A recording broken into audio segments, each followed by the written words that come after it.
Mapapagod, pero hindi susuko. Alam mo ba na may dalawang uri ng pagod na pwede mong madama? Una, yung pagod na itutulog mo lang. Pagising mo, okay ka na. Pero may isang uri ng pagod na talagang kakaiba. Yun ay ang pagod na hindi nadadaan sa pahinga.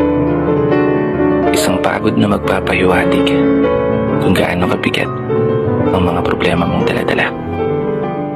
Pagod na magpapanginig ng mga luha sa mata. Pagod na magdidikta sa'yo para sabihin ayaw mo na. Mapapatanong ka na lang talaga, saan nga bang direksyon ng aking mga paa? Mga paang tila pagod na sa kakahakbang.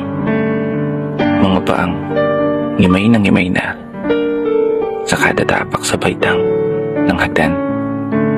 Isang hagdan na magdadala sa akin patungo sa isang palapag na pinapangarap ko.